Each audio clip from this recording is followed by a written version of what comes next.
Yo, what's up? Damage per second podcast is back. That's DPS podcast, episode 178. I'm back with the homie Gaming Forte. We're trying to do this whole restream, dual streaming on YouTube and Twitter. I don't think it's working right. I tried to check, and it just seemed like it's I don't know, man. It's broken. I think I broke it. But we gonna try to keep it going. We're gonna try to keep things flowing. We ain't gonna allow the minor technical difficulties get to us. Forte, my co-host, how's it going, man?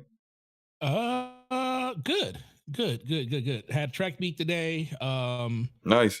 We was out there in the heat. It was hot today, but yeah, it came in second place in the 200. She came in fourth place in the 100-meter dash, and she came in third place in the 70-meter dash. So she did her thing, and she improved all her times by I think her 200 she improved by like four seconds, and her 100 was 3 seconds faster, and her 70 was 1.2 seconds faster, something like that. But progress, man, that's all that cares. And the funny thing is, I'll post it on Twitter or X at some point.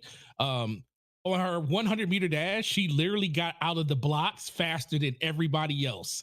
I was looking like, oh, yo, she good. Then the girl in the lane next to her just had another gear. I was like, oh, yo, that girl's floating. But man, it's cool, man. It's cool being a parent and watching your kids do sports and stuff, and saying that you ain't gonna be that parent that's gonna be like, go baby, go, knowing you a damn lie, you're gonna be out there just like every other parent, and your kid gonna be rolling their eyes just like you was rolling your eyes when you was in high school or middle school doing this type of stuff.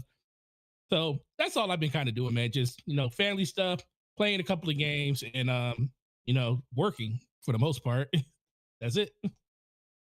Nice. What about you?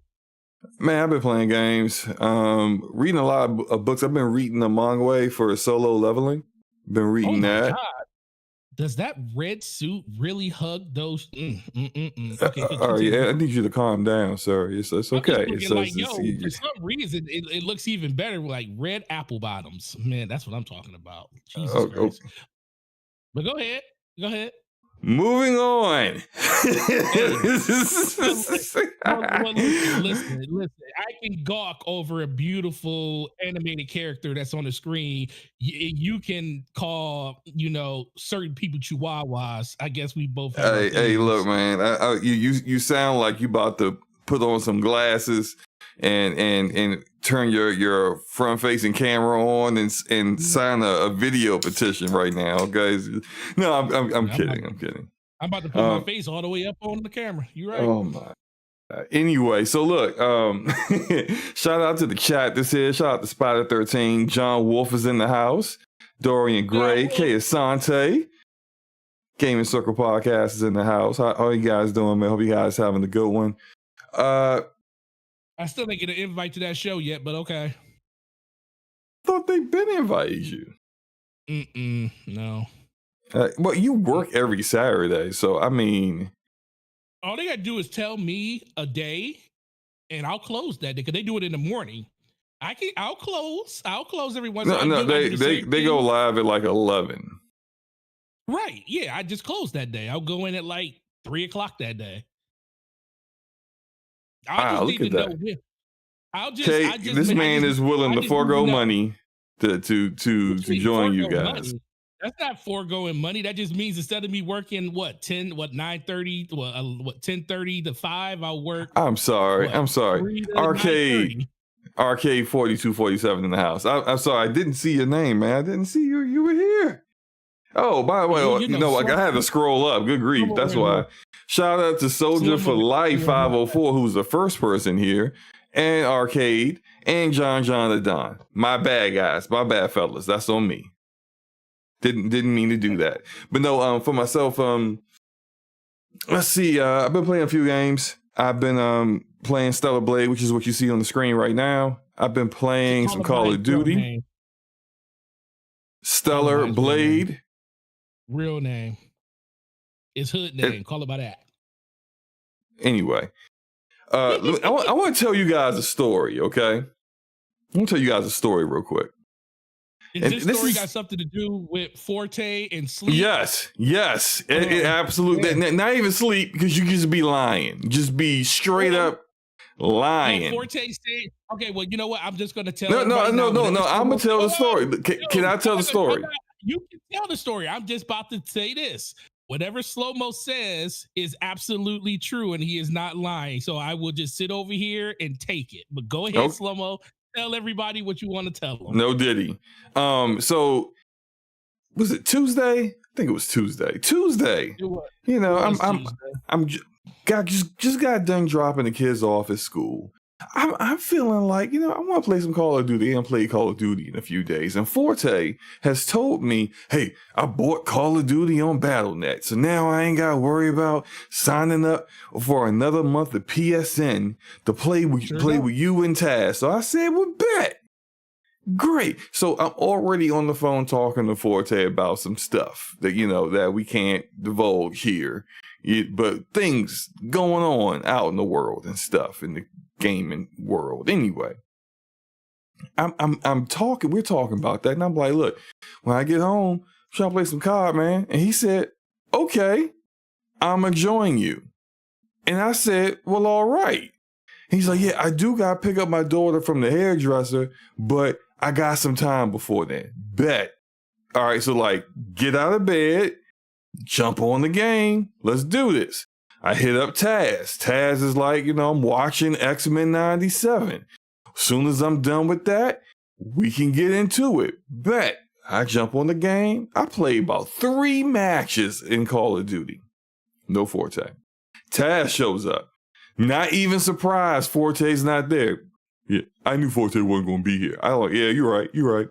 We played for about 2 to 3 hours before work pulled me away, and Taz had to go take care of some things.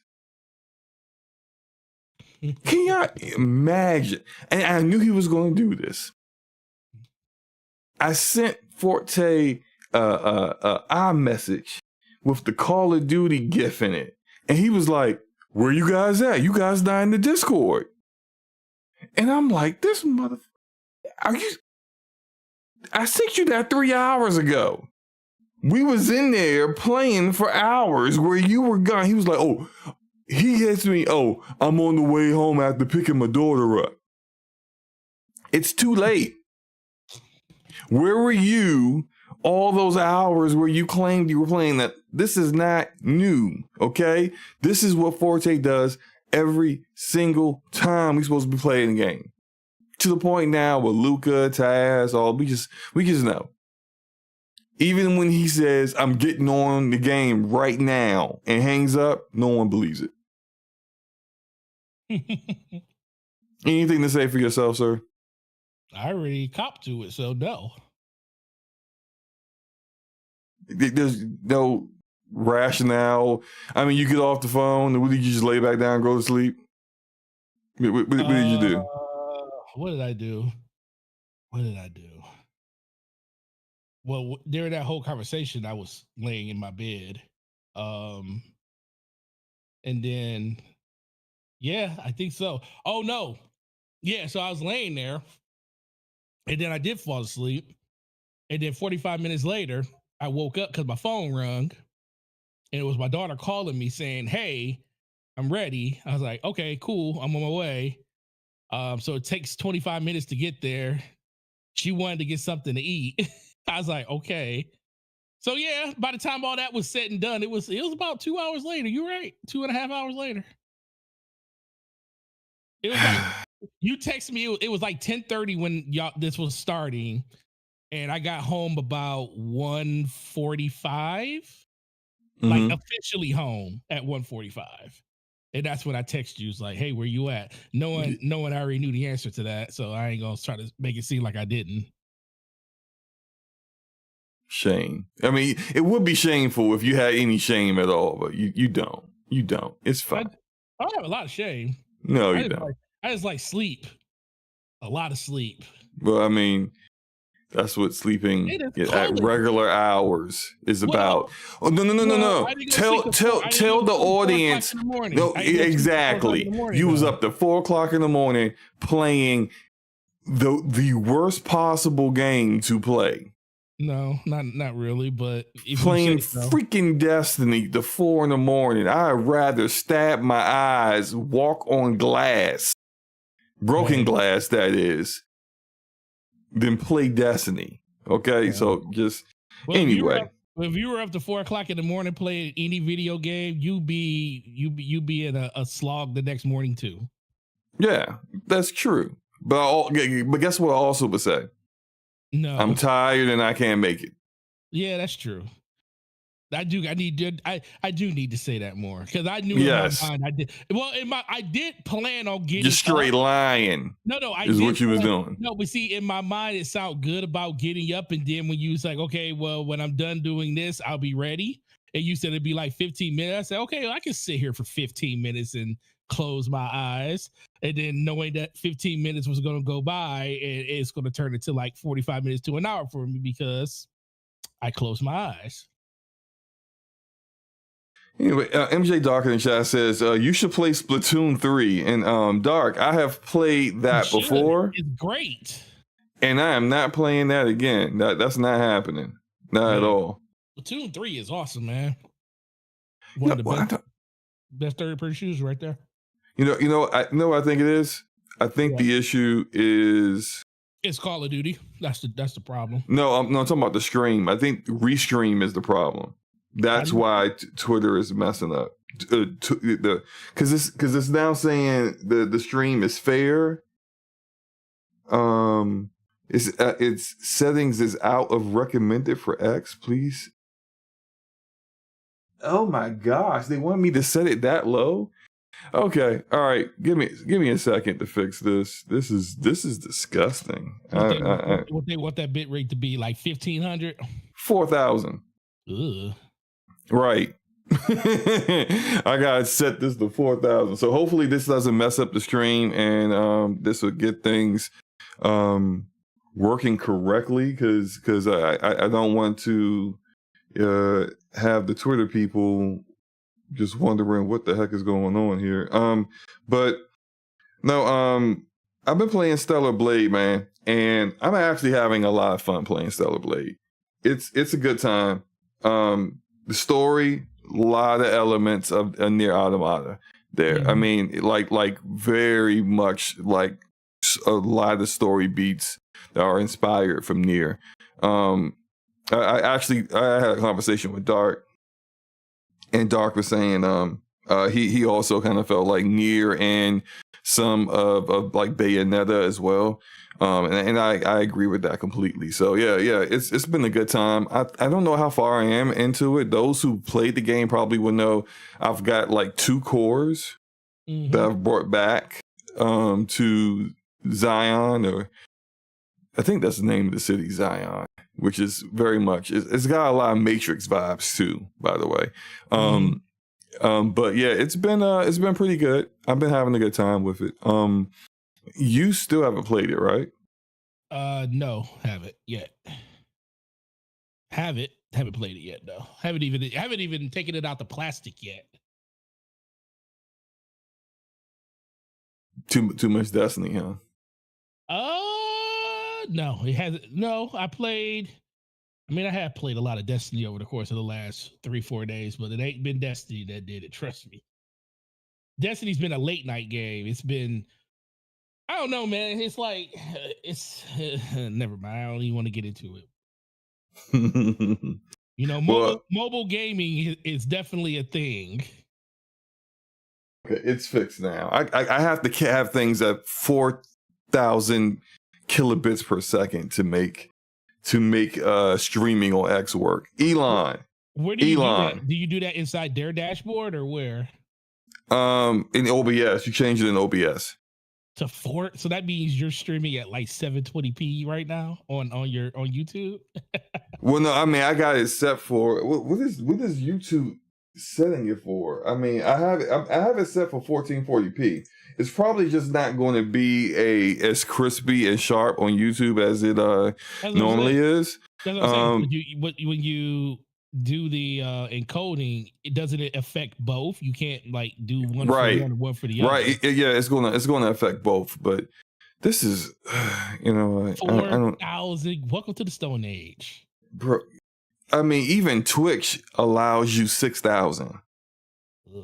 So I don't know. Maybe I might need to lower the resolution to 1080p to call for the. But I'm looking at it now and it's going in and out. I'm sorry. None of this stuff is important to the podcast. Welcome to our journey. But back to Stellar Blade. It's been a good time. It's probably been really that and Fire Emblem Three Houses has probably been the only things I've been playing lately.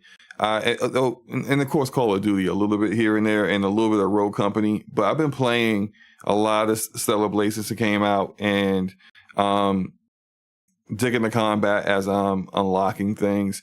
There's a particular part, and I don't like scary stuff, right? Mm-hmm. But like, I don't know what's up with Shift Up, but they keep having these little moments in the game where it's like jump scare stuff. And it's just like, this is so unnecessary. You don't need to do this. You don't need to have like I go to a dead body and I go to like loot it and then like from left field, some monster, Natiba, whatever they call them, come out and just stay straight sideswipe me. Like, that's unnecessary. There's a whole section in the game where they disable your blade, because it's like a blade like comes out of it, like I guess it's like nanotech or something. I don't know. She just kind of like puts her hand by her head and the blade appears.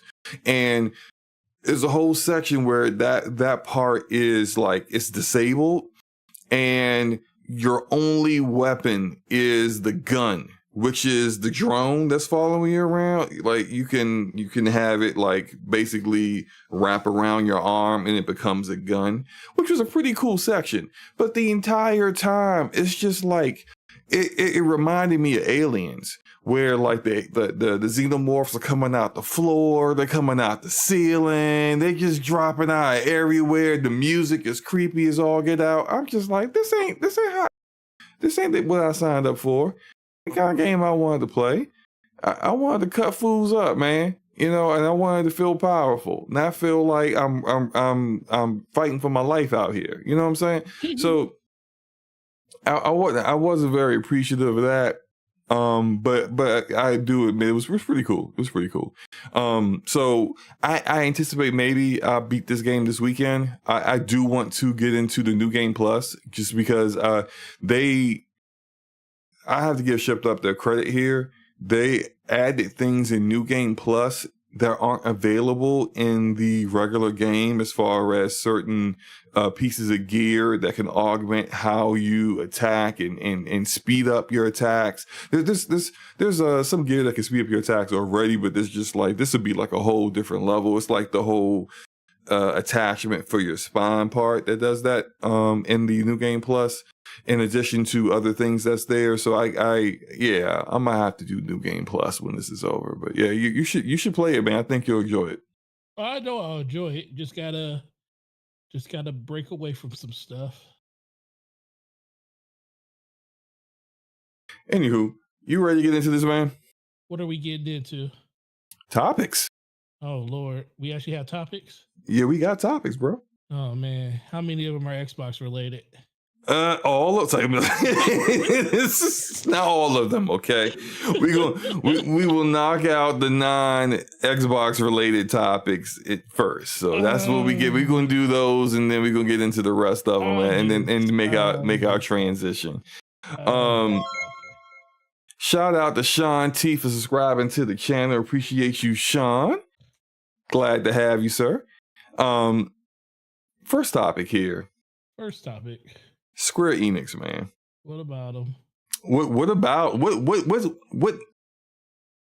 aren't they doing lately?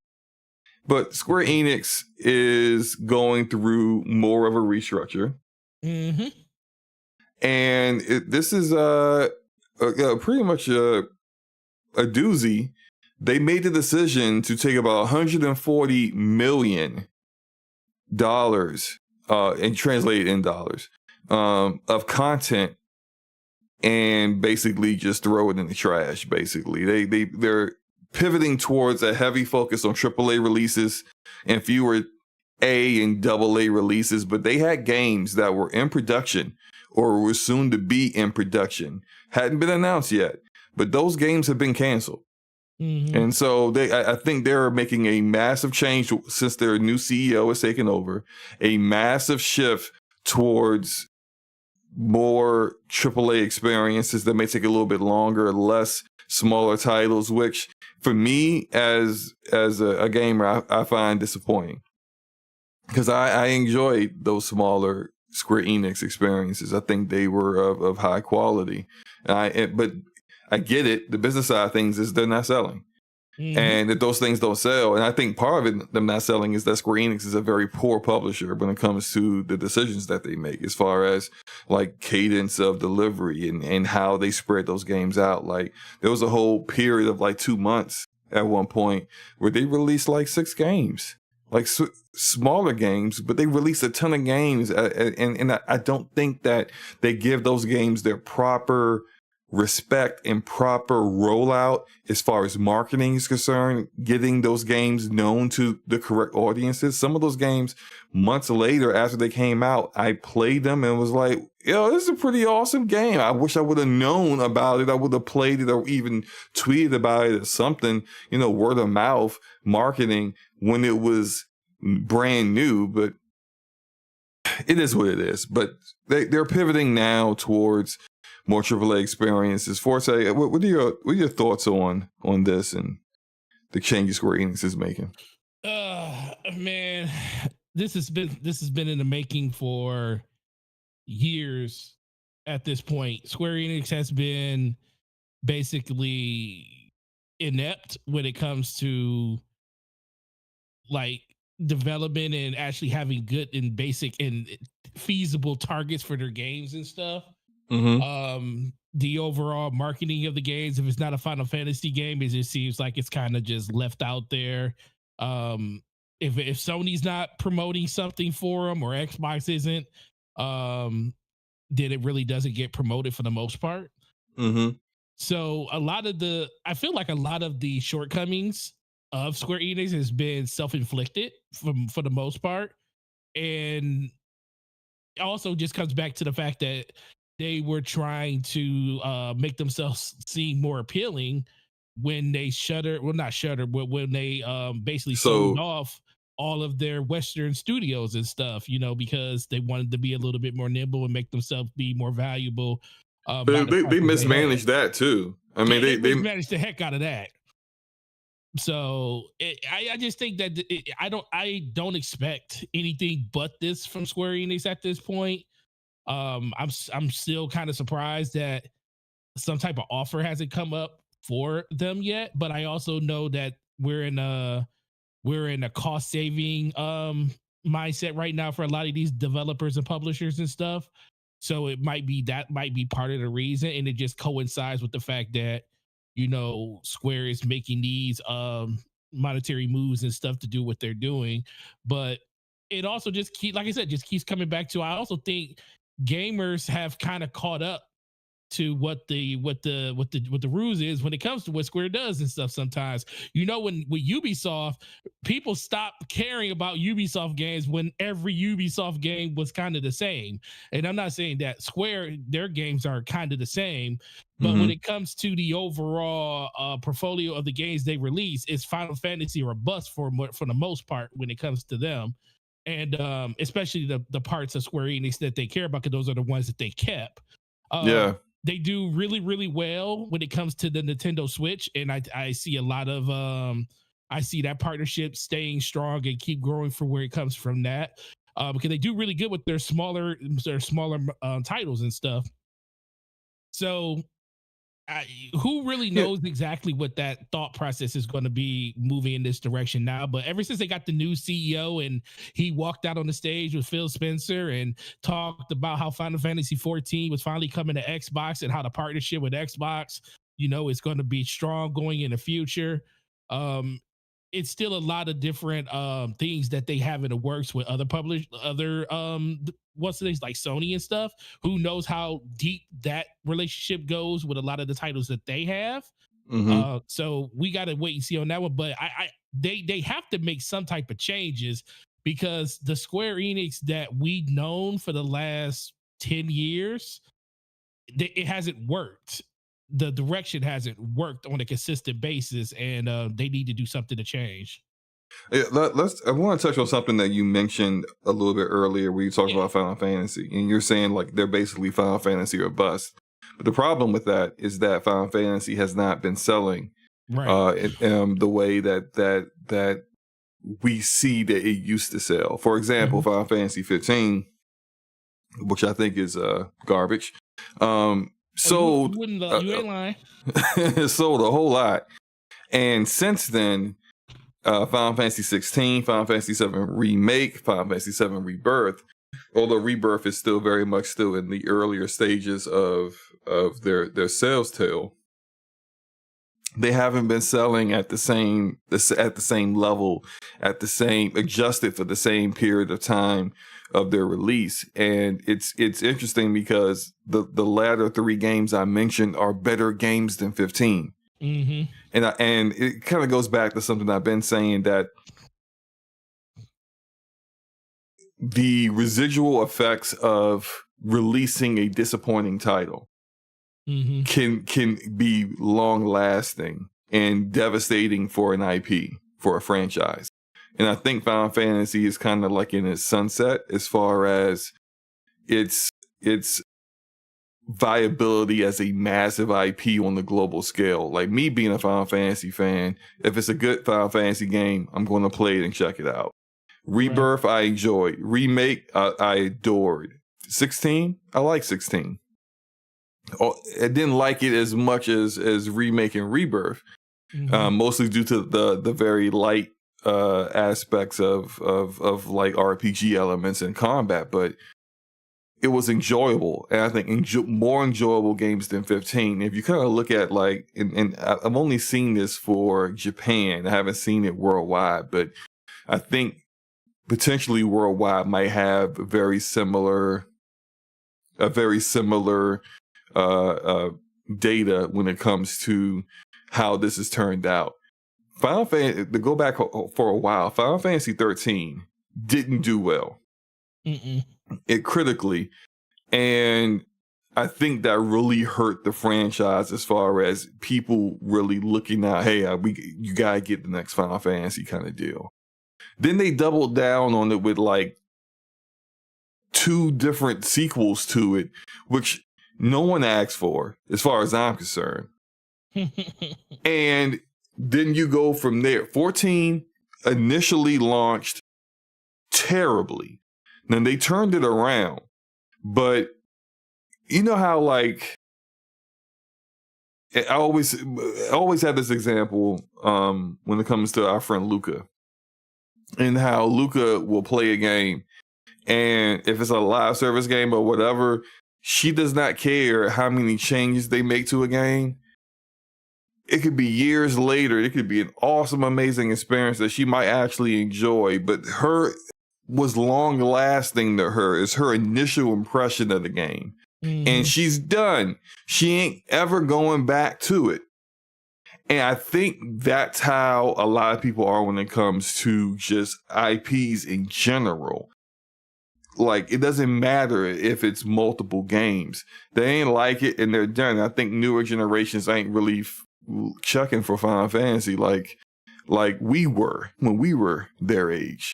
And 13 being a disappointment, 14 initially being a disappointment, but turning it around. 14's doing amazing, right? But then 15, I think, really kind of broke things to a point where it's only really the hardcore Final Fantasy fans that's checking for it. And it's not really the overall gaming community is not checking for that anymore. And so, I mean, it's unfortunate. I think I can see very much so how like the star is rising for games like Persona. And even though they don't sell as much as Final Fantasy does, but you see the trajectory of Atlas and the Persona games, and each new entry sells more than the previous ones. Like it's rising, whereas Final Fantasy is kind of, you know, on this way down. Not comparing the two RPGs, but just kind of comparing their impact. I think what's going to be very pivotal for Square Enix in the future is how they handle PC. We know they got this deal with Sony, and so the Final Fantasy VII R games are timed exclusive to PlayStation for a period of time, and it's likely going to be the same for the third of the trilogy. But Dragon Quest, Visions of Mana is out on everything that's being marketed by Xbox. You got Dragon Quest 12. Sorry about to say this. I don't know why I got 7. Dragon Quest 12 is coming out soon. I wonder, I think they need to really push towards making sure that their games are available day and date on PC to maximize a good number of sales as possible. But a question I'm gonna have for you, Forte, is and this might seem messy, but here we go. Let's go. Mess is do you think these games? Do you think Final Fantasy VII Rebirth and Remake would have sold more if they were on Xbox? Say that one more time. Do you think that Final Fantasy VII Remake and Rebirth would have sold significantly more if they were on Xbox? I just wanted to make sure I heard you say what you just said. Do we think that it would have sold more if it was on Xbox? Yes. I mean, okay. If you want to, okay. So let's talk semantics here. Yes, it would have sold more. Would it have been life-changing more? No. It would have been more though, because there are people that were on Xbox that ended up buying it still on a PlayStation because they have a PlayStation. You know, I'm one of them. You know, you're another person because you know you do have an Xbox Series X. I mean, an S at your house. So there is a lot of people that have Xboxes and still bought it on PlayStation. So there would have been more people. Who knows what that number would be, but yeah, it would have been more people, but it's not. I don't think it would have been like this drastic number. Like if it sold 3 million on PlayStation, 1.5-2 million people weren't going to buy it on Xbox. It wasn't going to instantly make the game go from 3 million sold to like 6. It would have probably gave it an extra million, probably close to 900 and something thousand sales or something like that. And the only reason we can kind of, and people are going to say, you don't really know that. I'll just say, you just go off the data that you have for the games that are selling.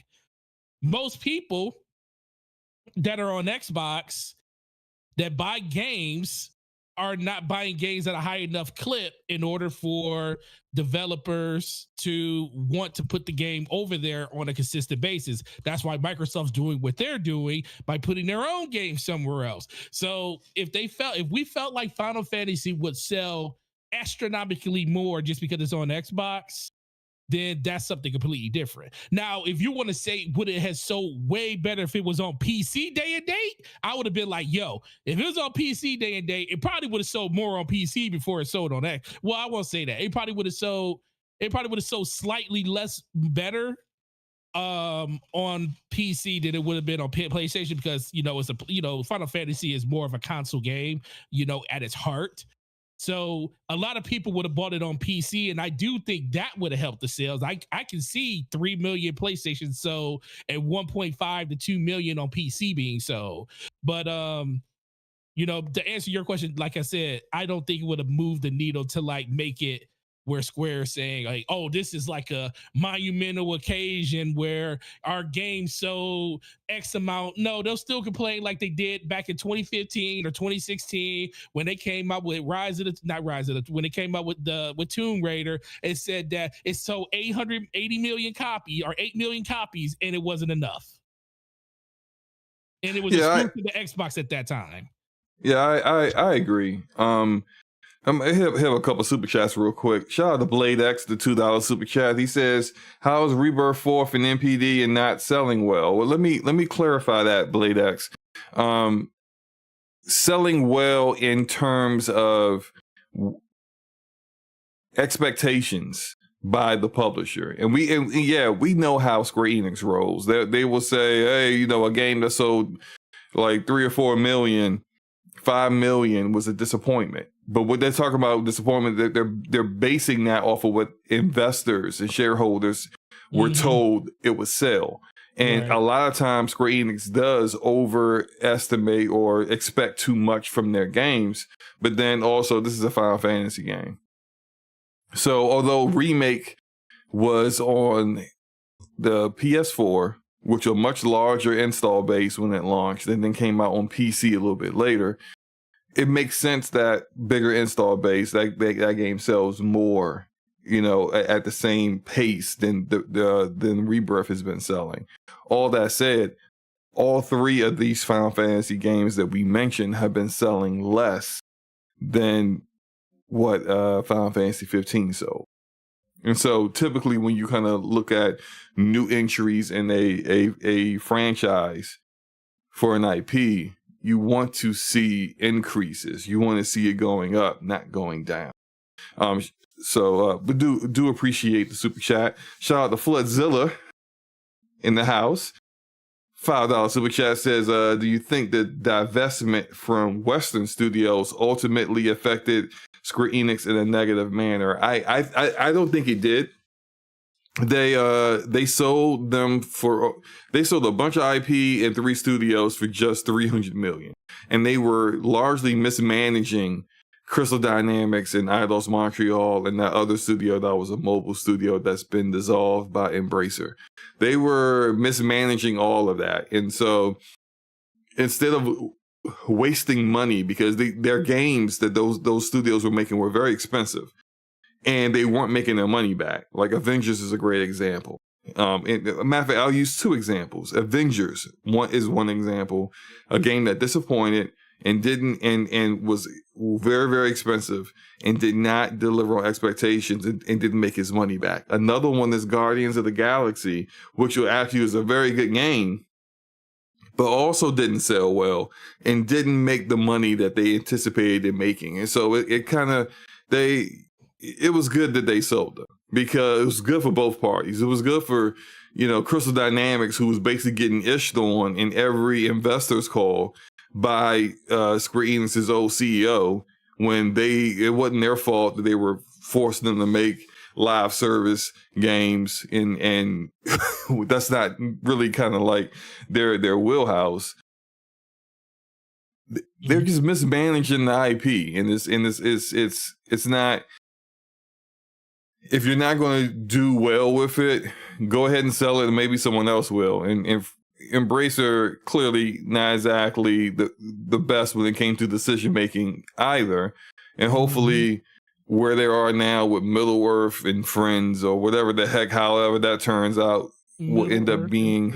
I hate that name so much, but however that turns out, hopefully things are better for them, but I don't think it was ever going to get better being under Square Enix. Anything else you want to say on this before we move on? It's just disappointing, man. It's like the fact that gaming is so different now. It feels like everything. I get everybody trying to make as much money as they possibly can, because it just like gaming has become more of a business than it's ever been before. It's always been that, but it's like you can really see it, and maybe just because we're older now, we pay attention to it more now. But it was like gaming was just like, hey, what other games are on your platform are the games that kind of enticed you to go on that platform. Like think about like Mortal Kombat. It was on multiple things, but some people bought it on Sega because it had blood. But the game was on both places. Mm-hmm.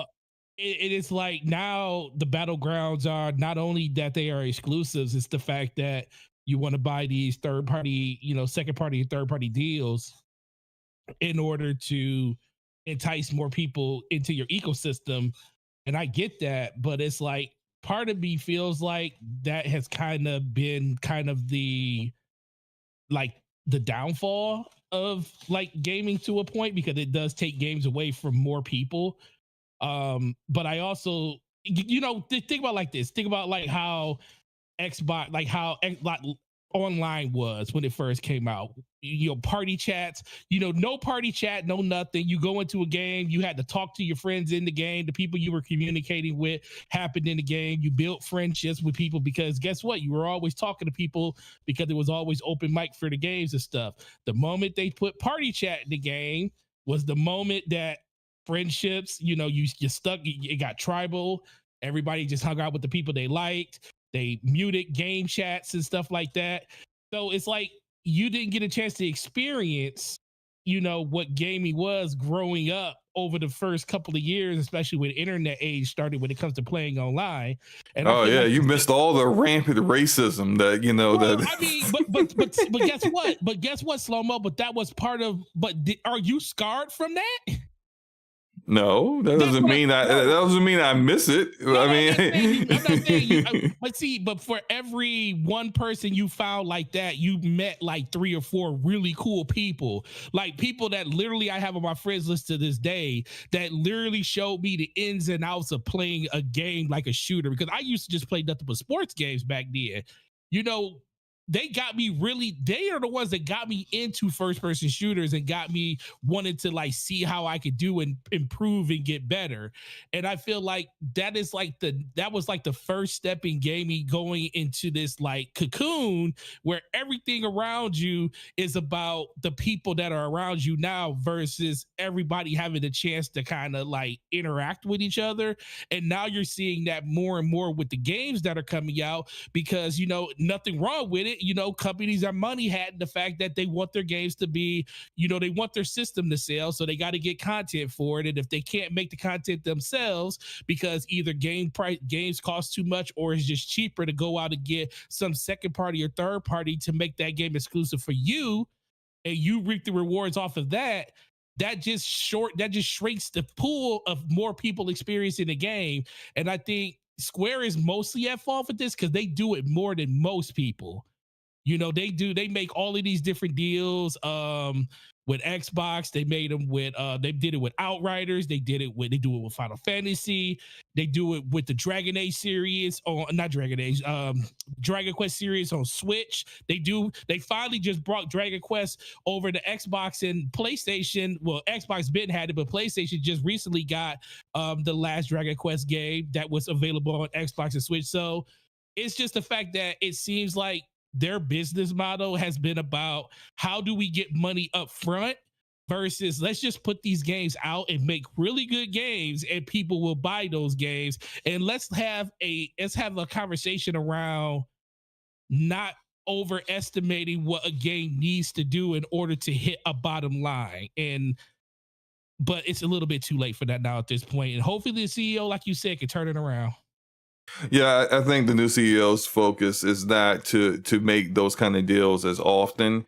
Not saying, because they did seem to have not necessarily re-up when it comes to Final Fantasy VII R series, but it seems with the trilogy, so to speak.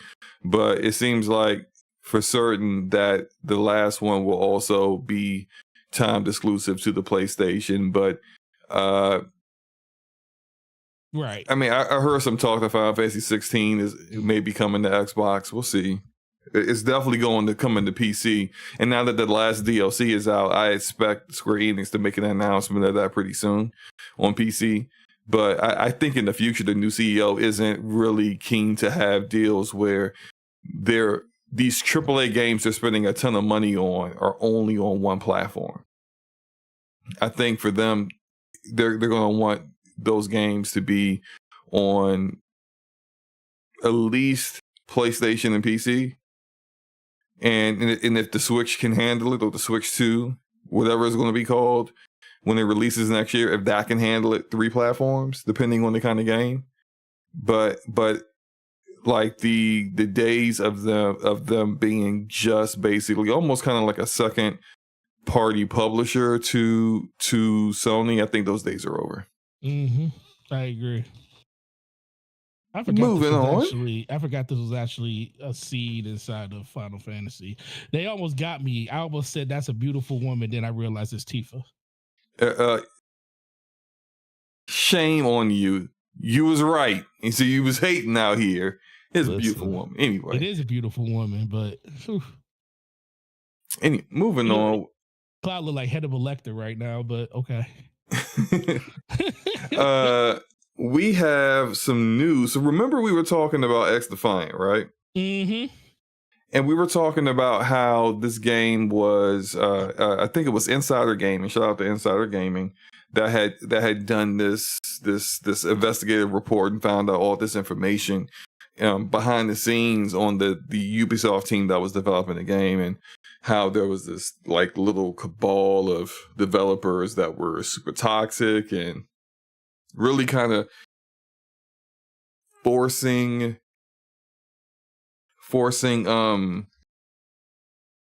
the game to be delayed over and over again, because they weren't actually like trying to release the game. Basically, we're just like, what's COD doing now? Okay, let's implement something that COD just started doing. Instead of trying to create an identity for XDefiant, you already kind of got a lot of COD elements in it. And it's got some kind of hero shooter elements in the game as well. So it's like, you don't need to do all those things. You should probably be trying to actually just release your game. And if you're and it clearly, like, these kind of games, live service games, they change and evolve over time.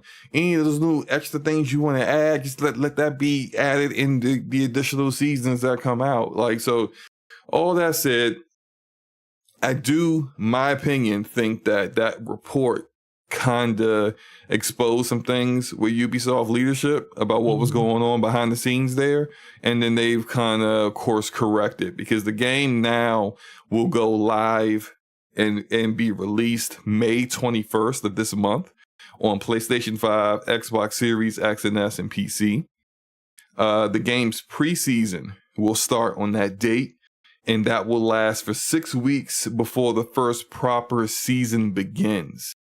And I think that's a pretty good time period for people to get used to the game and learning how to play the game and figure out, what works for you, what the meta is, what your favorite factions are, how you like to play it, that kind of thing.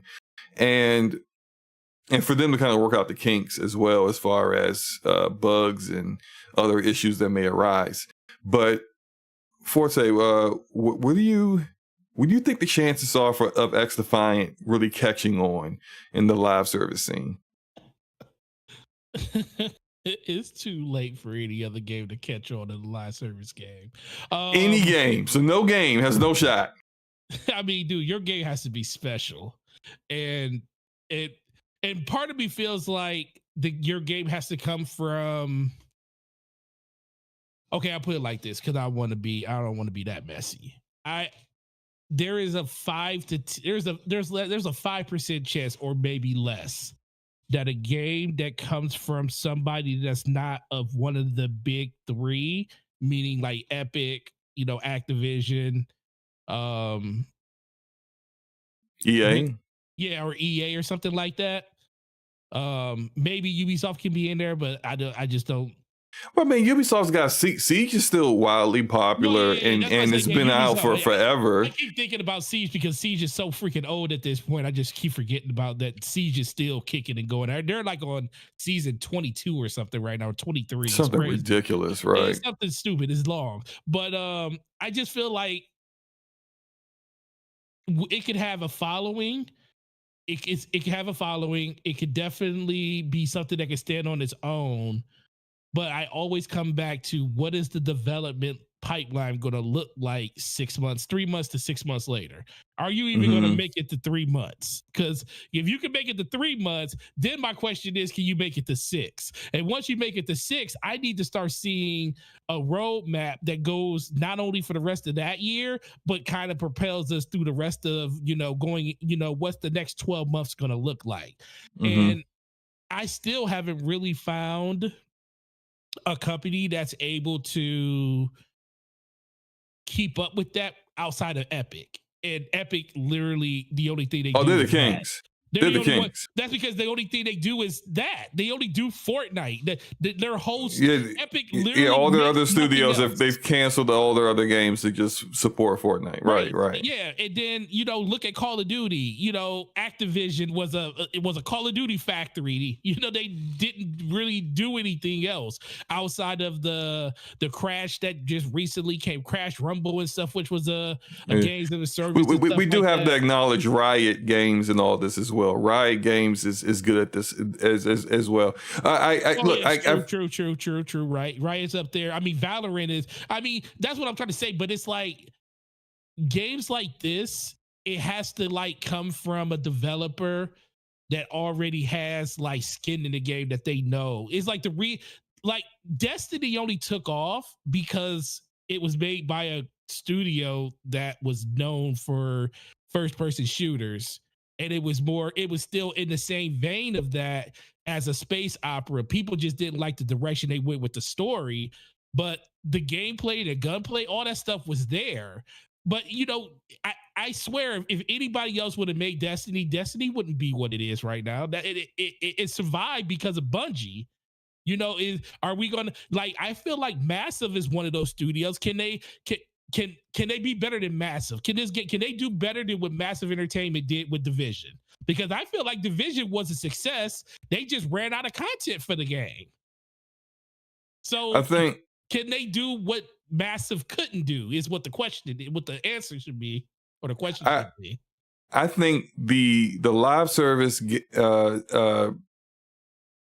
there's so many live service games being made now. Right. And it's so saturated. I believe that the only way at this point you can really be successful, it's not just making a good game. It's release. It's the kind of game you're making, and it's releasing in a time period that's most advantageous for your game.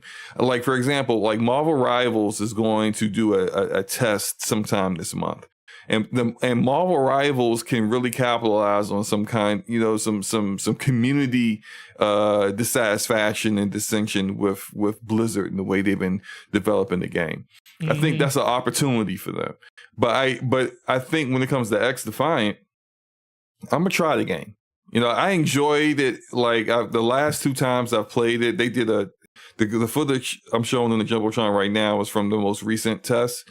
That they did maybe 2 weeks ago, but the last time they had a beta, I enjoyed playing it as well. The problem I think is that they waited too long, and this was kind of a theme of what was being said in Insider Gaming, is that they kind of missed their moment, their zeitgeist moment. There are a lot of people who played the open beta, people who enjoy Call of Duty, and they was like, yo, this game's a nice little alternative, I like it. And it's that doesn't guarantee these people are going to stop playing COD when Black Ops comes out later this year, but you have a game that they may actually really enjoy coming back to every now and then, and potentially long term, you may steal some of those players, which is just fine because Call of Duty's got a ton of players, but you may steal enough of those players to sustain this game on a long-term basis. But I think they missed the boat because of the finals. I think when this game was first shown, the finals wasn't even a thought in anyone's mind. When they first started doing betas for this game, the finals also wasn't a thought in anyone's mind. But then somehow the finals has done betas, came out, is on season 2, and still has at least a stable community at this point. And you still haven't released your game yet. And the finals does so much of what this game does, but it's got its own vibe to it. The destructibility, the verticality of the game, the theme. They're starting to get better at cosmetics, because that was probably one of the things I thought they really sucked at. And it's just all those things I don't think this team of Ubisoft has down. And I think the finals is really kind of who's going to put them on their butt, like, you missed your chance. But again, I'm going to play the game, and maybe I'll enjoy it, maybe I'll play it a lot, who knows. But I just kind of feel like they missed their shot. They had to come out last year and they didn't. Right. I want to ask you a question. I want to ask this to the chat too. Uh-huh. I'm doing making the stream for the move over, and I want to ask people in the chat a question about the title that I should title this. It's it's an Xbox Game Showcase one, and right now, games going everywhere. Right now, there you go. I need to know if I should go with this or should I not be this messy. How many games will Xbox announce going to PlayStation during the June showcase? Hey, there you go. Should I leave that as the title, or should I be sensible and just say we're talking about the June showcase? What should I do? Just response is be messy. So be messy. Be the messiest Forte you can be.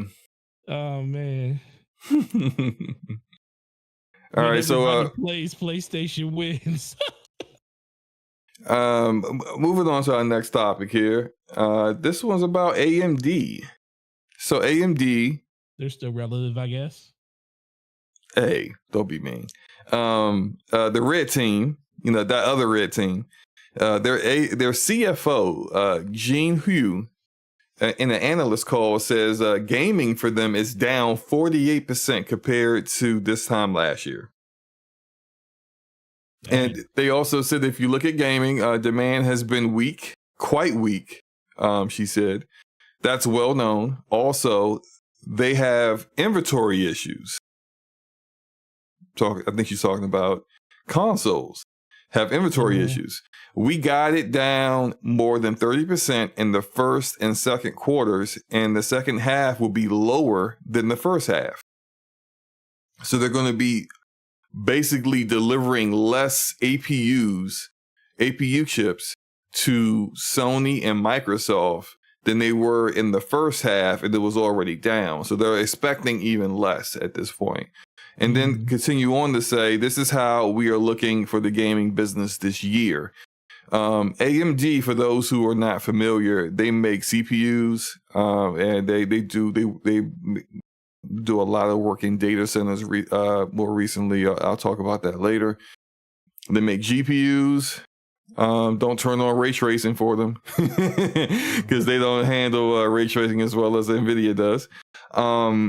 And they also supply the APU, which is the combined CPU GPU chip that is powering the PlayStation 5 and Xbox Series X and S consoles. And so when she's talking about demand being down, it's really not just that. It's demand's also down for their GPUs as well.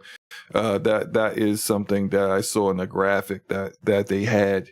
So all that said, I think it's kind of interesting where you can learn from AMD a lot about how trends are going, not just for themselves, but because they work very closely with the consoles, and because they power the consoles, what's happening on when, even though Microsoft won't speak on Xbox sales, you look at what AMD is talking about and you already know, regardless of what they say. And I mean, even though, hey, at this point, since gaming is got its own bullet point, and when it comes to Microsoft, we saw that hardware sales were down 33% year over year.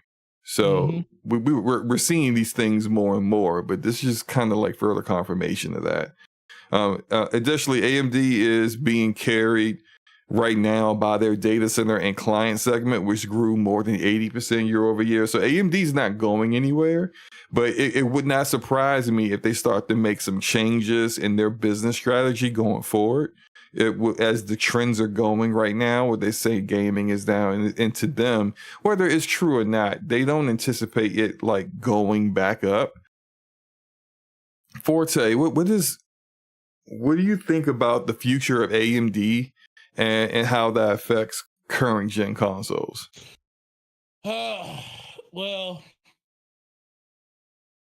AMD has been the staple of console development for it just seems like forever at this point.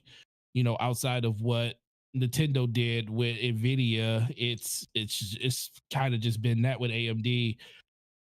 For me, AMD, it's like they kind of gave up on the GPU front. It seems. I mean, it seems like they're basically just acquiescing to the price points that Nvidia are putting out there, because it seems like even when they have more powerful hardware at either a similar or cheaper price, people still pick Nvidia.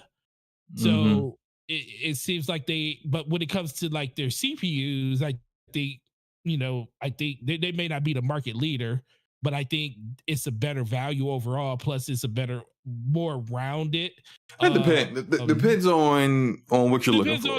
It depends on the Because application. Yeah, because they do have the worst upscaler. FSR is the worst upscaler. Even Intel's XESS, which is fairly newish and is only on version 1.3, even that gives you a better quality image while also giving you the uplift on performance compared to FSR. It doesn't have as much ghosting, and that's not even as good as NVIDIA's DLSS. So it's just my issues with, when it comes to their GPUs is, I think everything to GPUs is just subpar compared to NVIDIA. The only thing that's really keeping them afloat, outside of having deals with the platform holders to make consoles. Shout out to Cloud9 for subbing to the channel. Appreciate you, Cloud. Go ahead, man. Cloud. But yeah, outside of them having the deals with Xbox and Microsoft to make these SoCs, it's CPU or bust for them almost, which they do really well on CPUs, and it's the best part of their business. So I don't know really what to think it's going to kind of happen with them, because you got more and more people coming into the GPU market. Arc, I think, is going to be a lot better going on to Arc was previous. The new one is Battle Mage for Intel. So right. Battle Mage will come out sometime this year. I actually anticipate it'll be out already, but who knows what Intel look, if they need to let it cook a little bit longer, so they got their driver. How they do drivers is a way better, because they suck even worse than AMD when it comes to drivers. Then hey, look, go ahead and delay that thing. But Battle Mage is their new thing that's supposedly more powerful, because Arc Intel GPUs were low end GPUs. Like you could get one for $250, $300, $350 at the most for the A770, which was like the most powerful one. But Battle Mage is supposed to be more in line of like competing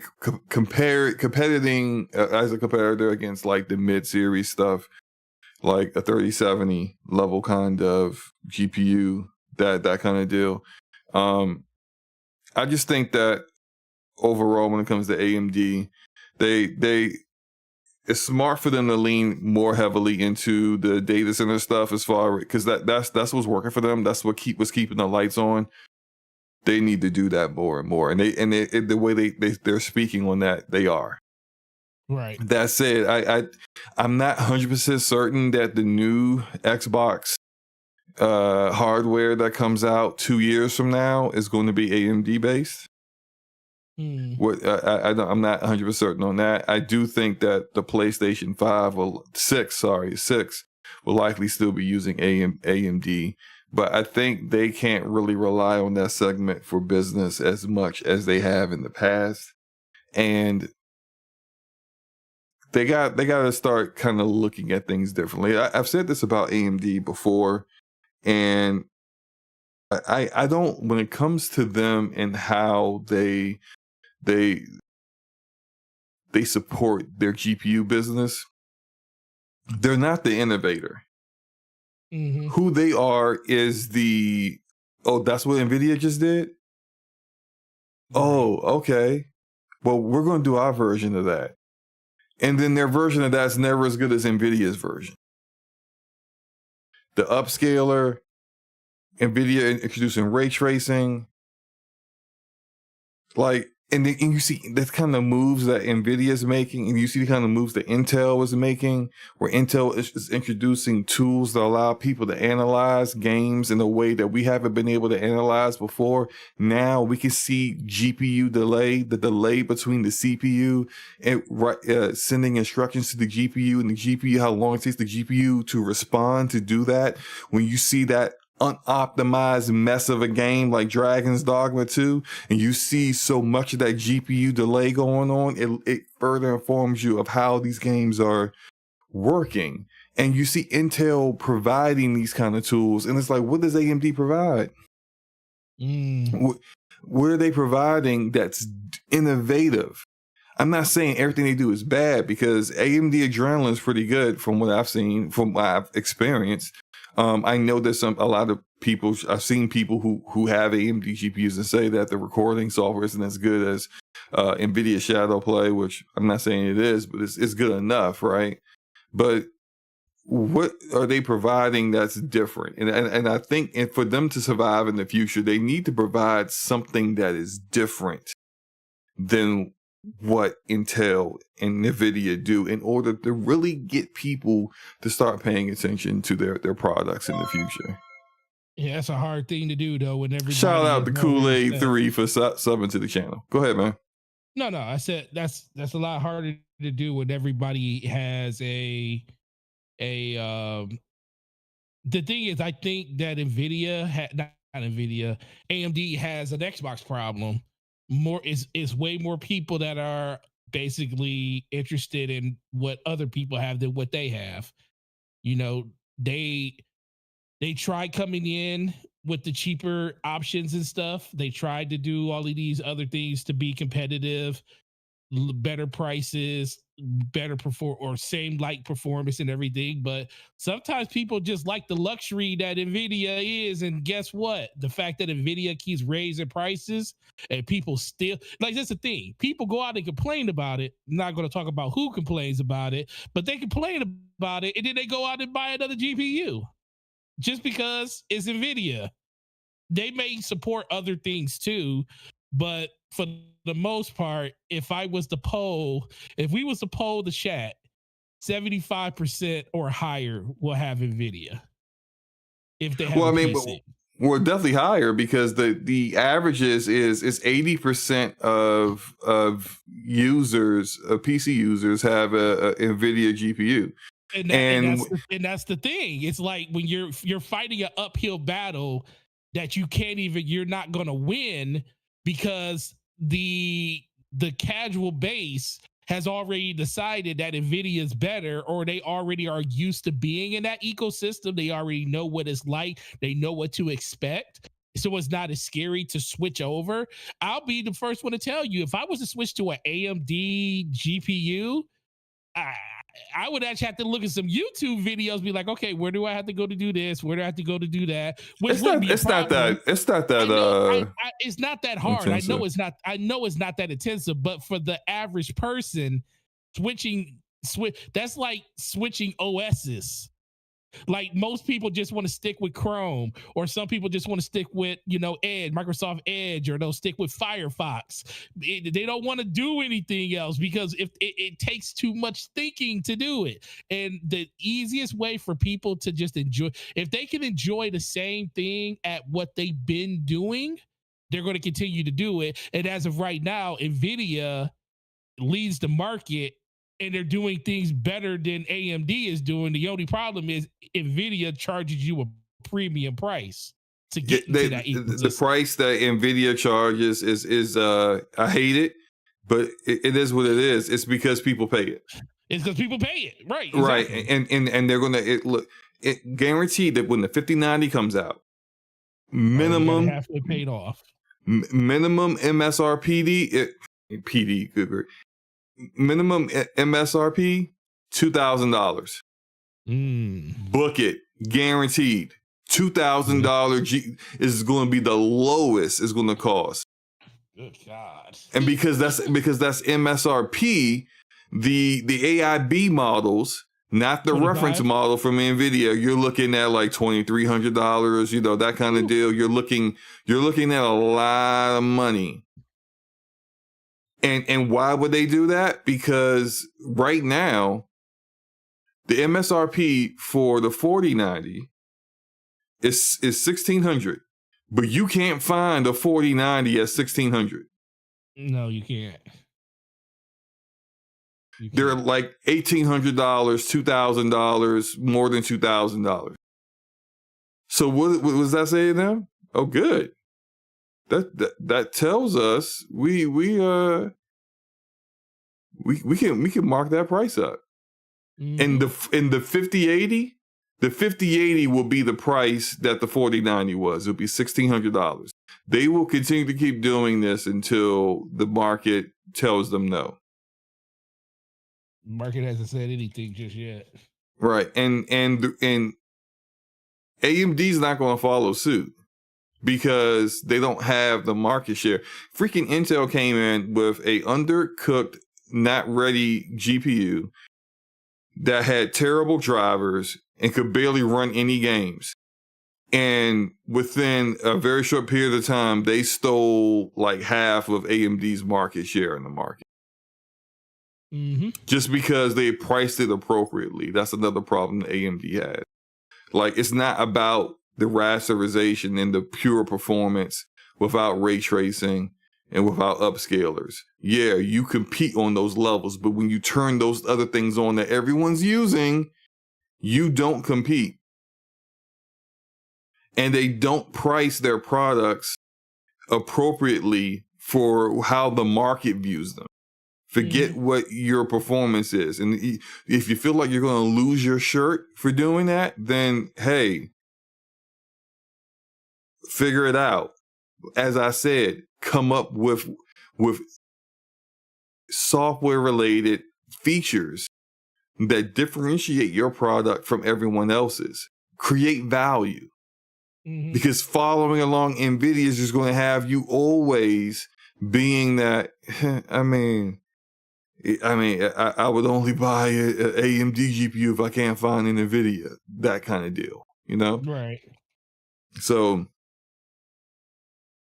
I just think that like they're going to be fine. Again, the work they're doing, and they're getting into AI as well, just like NVIDIA is. But NVIDIA's killing it at AI right now. But they're getting into those things. But their data center and client segment is going to keep them going. I'm not saying AMD is going anywhere. But when it comes to gaming, it's so, their upscaler is so bad that Microsoft and Sony made their own. They said, we can't rely. Not only is the rollout for it being used with our consoles taking too long, but it sucks. So we're going to go ahead and make our own. Sony got pisser.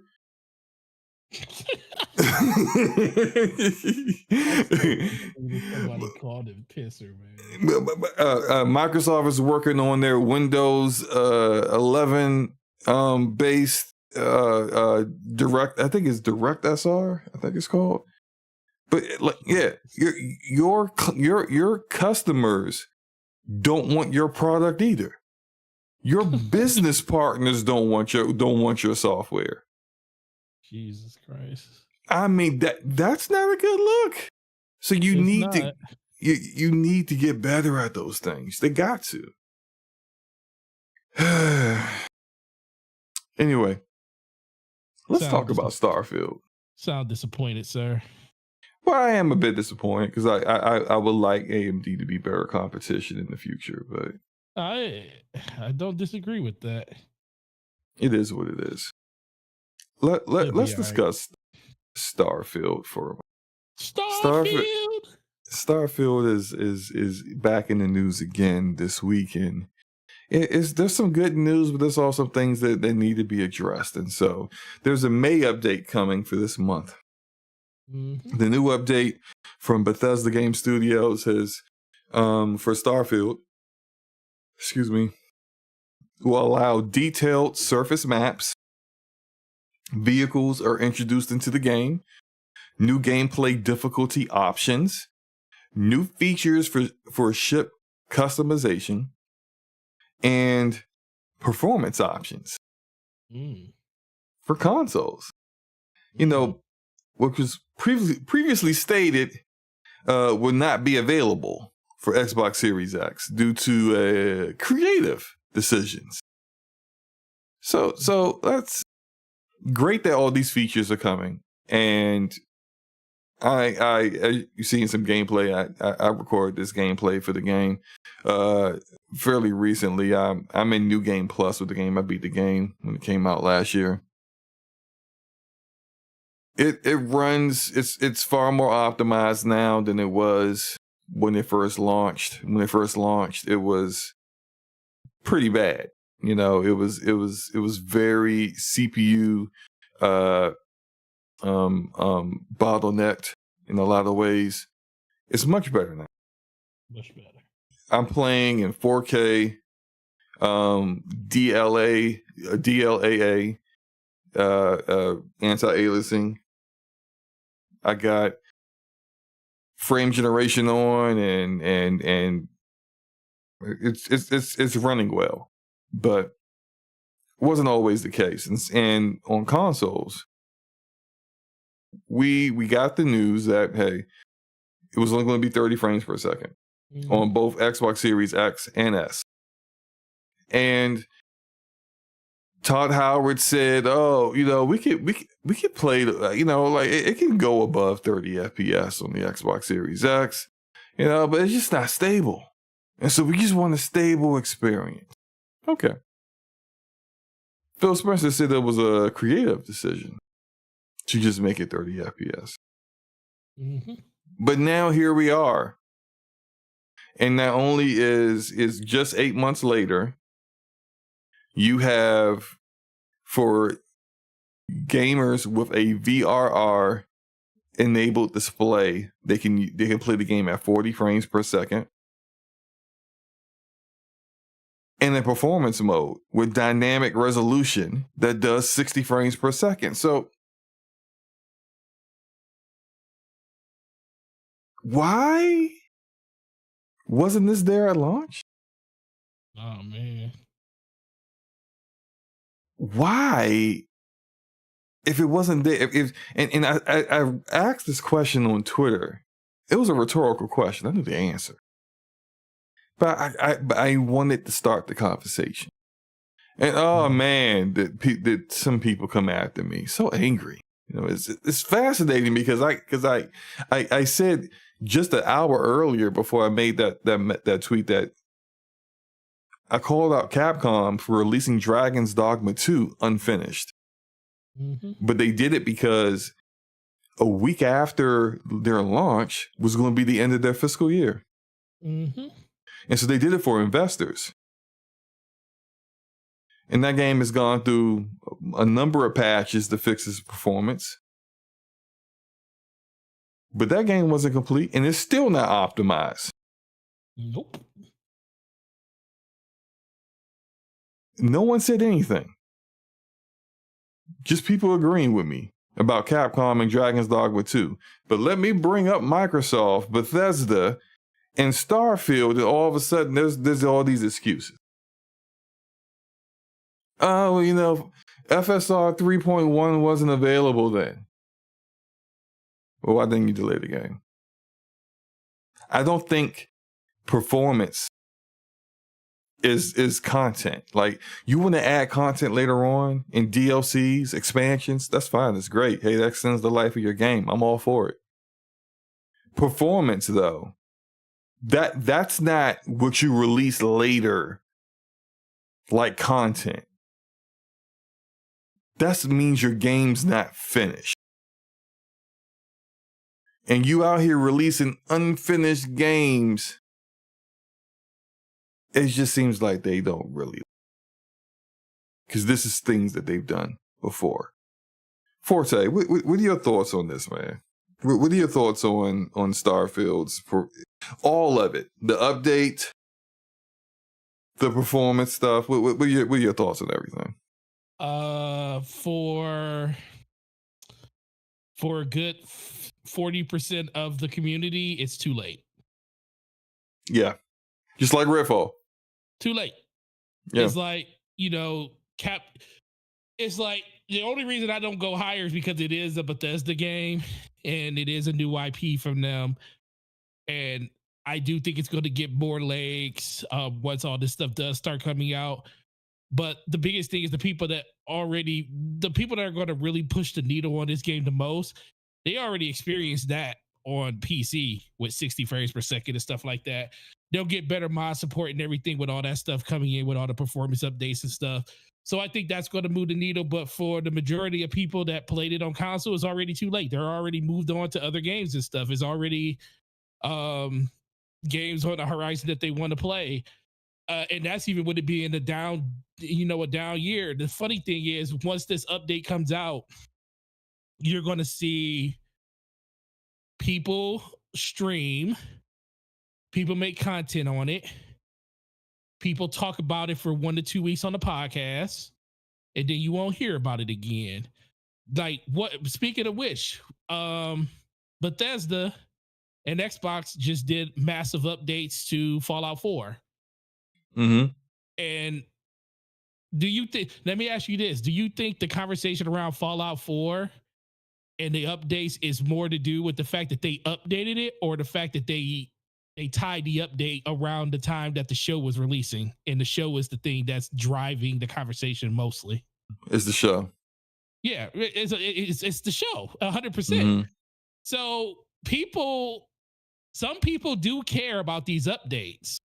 But when the updates come, and like I said, the only reason I brought up Fallout because it just happens to be the latest thing that they did, something around 60 frames per second updates and stuff like that.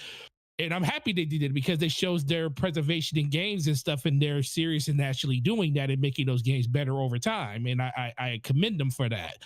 But just like they said with Redfall, that we're working on a 60 frame per second option, I said, by the time you get that, nobody will care, because the game, right, the window for people to actually want to jump in and say how great the game was and play the game had already passed. Some people had powered them way through the game, and they actually liked it and stuff, and more power to them.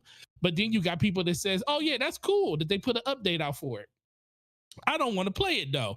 Perfect example, when I love Hellblade, you would think when the 60 frame per second patch came out for that game and the visual update patch came out for it, that I would have went back in there and played it again, because I only have 9 of I'm missing one of the achievements and I know where it is.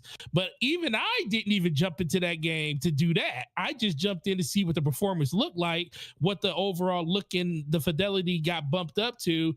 And I think I played for like an hour and a half, and then never went back to it, because as much as it's a great game, that game is 2017 at this point. So Starfield's not that old, so I do think a lot more people are going to go back and try and play it. But it's also a better game than Redfall. It's also a better game than Redfall.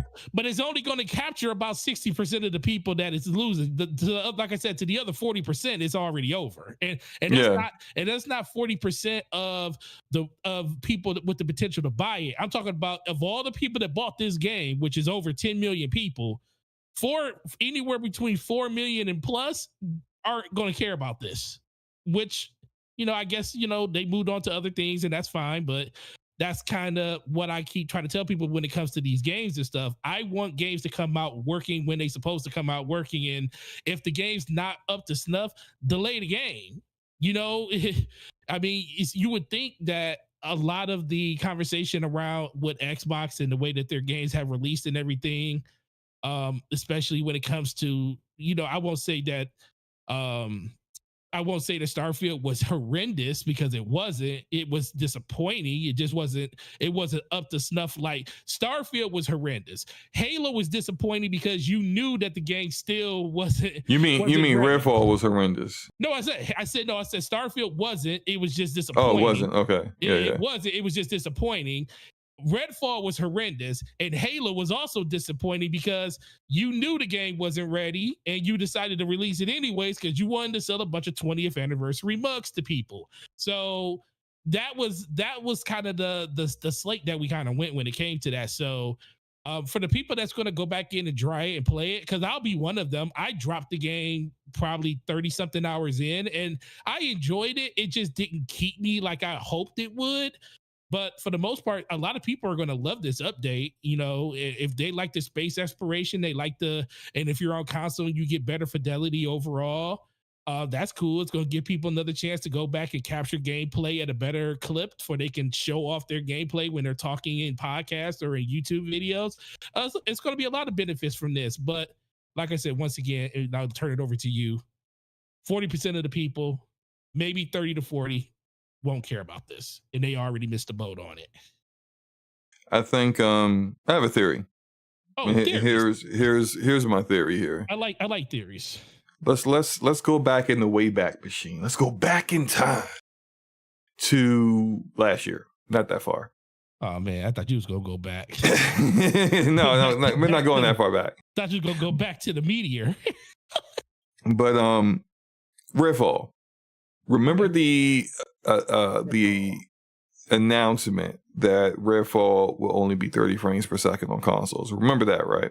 I do remember. Remember the backlash for that. Here is a looter shooter, first person game, exclusively first person game that is only at 30 frames per second in the year 2023. Like the reaction was not good from the hardcore community. Nope, it wasn't. So then there was all the speculation about Starfield. Is Starfield going to be 30 FPS too? I mean, it's coming from the same publisher. It's got some of the same, not necessarily issues, but hurdles that Bethesda had in their transition from being an independent publisher to being under Microsoft. Things that we had heard that had affected Redfall's development. And so a lot of people was like, yo, I think it's going to be 30 FPS. And remember, that interview was kind of funny that Phil Spencer did when he came out and he apologized for the state of Redfall when it came out. Abysmal reviews, game's not very good. And again, no 30 FPS. And if you recall, a lot of people said, you know, I'll wait on Redfall. I'll play it because they came out and they said we are going to have a 60 frames per second patch. It's just going to come later. And they didn't give a time frame. And it ended up being like 6-7 months later. It's far too long. But I think, and here's my theory. Xbox leadership saw all of that and was like, okay, we're not going to do that with Starfield. We know. They've been new. When Phil Spencer declined to speak on whether Starfield, in that kind of funny interview, would have a 60 frames per second mode, a performance mode, he knew it didn't have a performance mode. He wasn't going to be the one to say that, though. Not at that time. We didn't get that information into the Starfield Direct immediately after the Xbox Showcase in June. And I think they changed their narrative on this. They never wanted to come out and say, well, we are working. The same thing that Redfall did with Arcane Austin. We're working on a performance mode, but it won't be there at launch. Right. Because they didn't want people doing what they did with Redfall, which is, well, I'll just wait for the performance mode. They didn't want people to wait to play the game. I mean, nobody does, right? You launch a game, more than likely, you want people to play your game immediately. You don't want them waiting for features. And so I think because of what happened with Redfall, they said, we're not going to talk. We're going to tell them this is our creative vision. that we want to compromise the visual look of the game for a performance mode. We wanted a stable experience. We're going to say all these things, and we're going to make it appear as if there's not going to be a performance mode or any changes whatsoever later on, that this is what you get, so that people on consoles will buy it now or sign up for Game Pass now and play it now instead of waiting. And their announcement this week really just kind of, for a lot of people, kind of told them, I can't trust what these guys say, which shout out to our homie Luca, who says, Todd Howard is one of her favorite liars. Because Todd's good at selling a narrative and making people believe something that's not quite 100% true. True. So yeah, it's interesting that this coming now for those who have the VRR displays. I'm pretty sure you guys will be pretty happy with that. Will it bring more players back to play the game? I don't think Starfield has like a player base issue, honestly. Where it is right now, where it's at, I think it's fine. When Shattered Space comes out, the DLC, I think a significant number of people will come back and play the game. I think it's a good game. It could have been better. If a lot of the features that they're adding now were there at launch, especially the map thing. When I saw the way that the map looks, the new detailed map looks compared to what the old one was, oh man, I wish that was there at launch. As big as these open, bland areas are on these planets, and to not have vehicles, like, that's probably really going to change a lot of how people decide to explore in that game compared to before. Because who wants to just run? There's a question mark over here. I don't even know what it is. Let's run all the way. Forget that. Get in the vehicle. You go. Let's forget that. No, I mean, with for each his own. You got people that like to run around with tripwires tied to their hands and cut people's heads off in Cyberpunk. So, never know what people would do in a game like in some of the games that Xbox has out there. Perfect Dark might surprise you. You never know. Yeah, I mean, look, hey, Perfect Dark's being developed by Crystal Dynamics for the most part, it seems. With input from is the initiative thing, or is it just a figurehead at this point? It's still a thing, barely. I think. I mean, I think they're there. They don't have the manpower to do the development. They don't have the manpower to do the work. That's why Crystal Dynamics is there. They lost all their people. They didn't have a lot of people to begin with. They were like at the most, the initiative was like 70 people at its height. And then like half of those people left. So you're looking at like 30 some people there now. That's not enough to make a game of the scope that Perfect Dark is supposed to be. But you got Crystal Dynamics there, a portion of, not the whole studio, but a portion of Crystal Dynamics there. As a support studio doing the work, that's enough to deliver on a AAA game.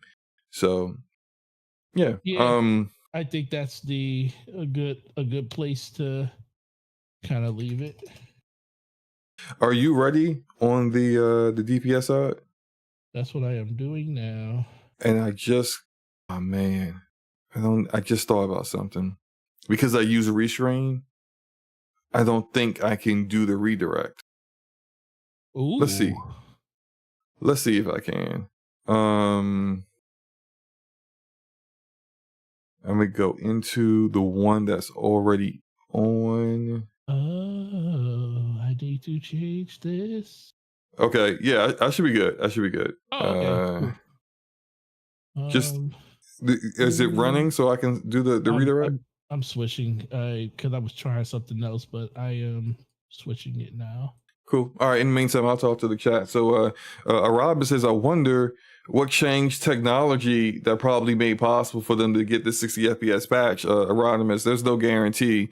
I know you're insinuating that FSR 3.1 will be a part of it. There's no guarantee that FSR 3.1 is going to be available in this patch. I don't think I saw anything that stated that was the case. And considering how quickly it has come out, I don't think that, like, it just really launched recently. I don't think that, especially because of Bethesda here, I don't think that was enough time for them to add that to this game. And to reach 60 FPS, if you're telling me already the game and it was previous when its launch state, as Todd Howard said, could reach 60 FPS at times, but it wasn't stable. We're talking about a lowering of assets, of lighting, reflections, of making changes to texture quality, things like that, to get performance modes. And yes, I know people are going to be saying, but slow-mo, maybe people don't want to play with the game where it get blurry looking and stuff like that. Hey, then you stick the quality mode. You stick to the resolution mode, okay? That's how this works. you don't have to, like anyone who wants a performance mode already knows visually it's not going to look the same as the quality mode. If it did look the same, there will be no need for a performance mode.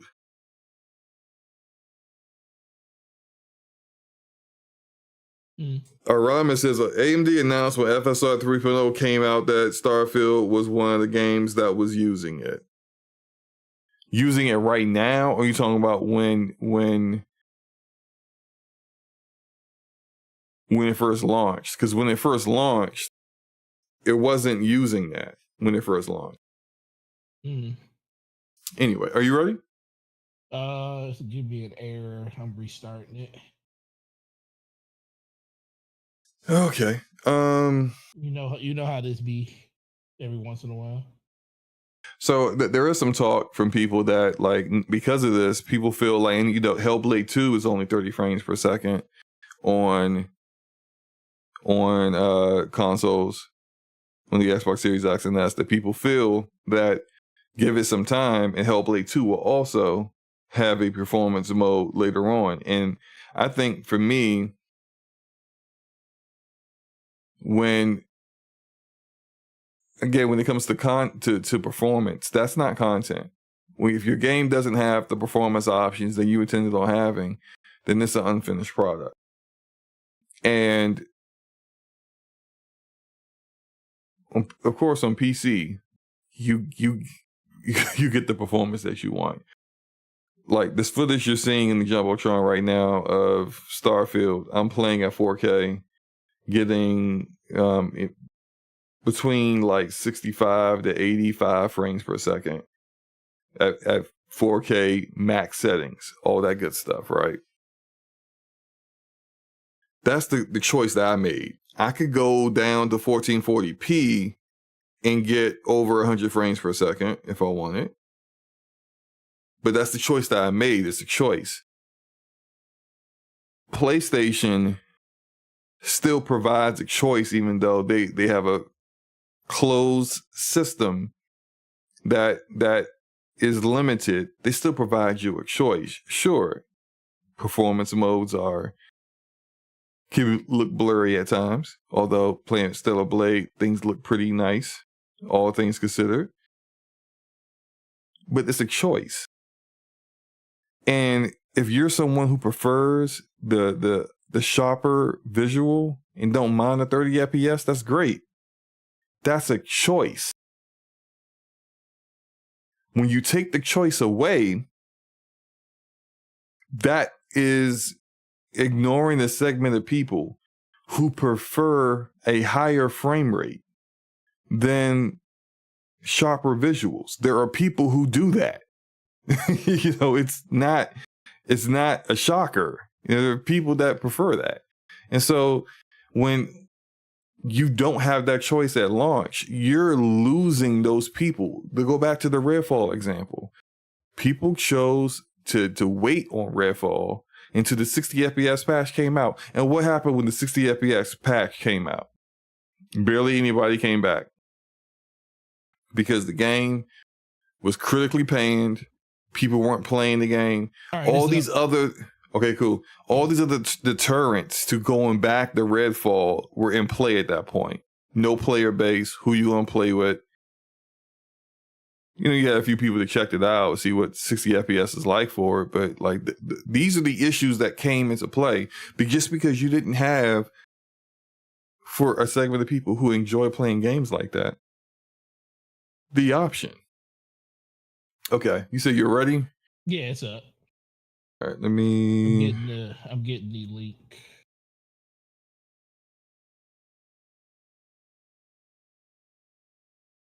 Okay, I'm all set on that. And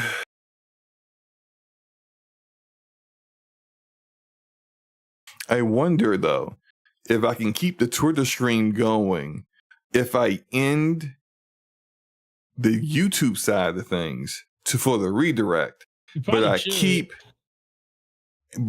OBS going, and then the Twitter side I'll test it out. We'll see what happens. Well, this is us working it in real time, guys. We're working it in real time. Nate said, I played Redfall at 165 frames per second frame rate. It was the least of that game's problems. Facts. Terrible AI. Terrible AI even attacking you. Lack of enemies going. There's a lot of issues with that game. Rodimus says he was wrong. It was when FSR 3.1 was announced. Exactly what I was thinking, because 3.0 was announced like very shortly before Starfield came out.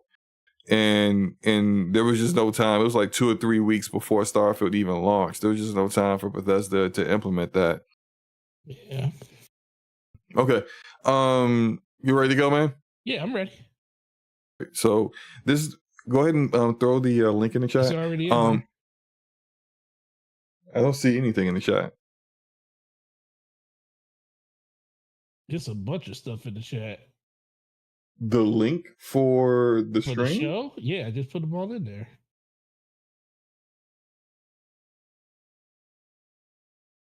Let me refresh this. Yes, please do. There is no link in the chat. Did you put the link in the DPS chat? No. Jesus Christ, Lobo. Chat. Respond. Do y'all see the link to the show, to the new screen in my chat right now? Because I don't see anything. I'm literally looking at a whole bunch of. About to do it again. No, Lonely Snow. Thank you, Forte. What are you doing? I did. I literally did. I did it 4 times. You just did it. Just did it. No, listen. I'm gonna literally send you a screenshot. Now I got to go back. Hold on. It's there. We're ending that side. So that's done.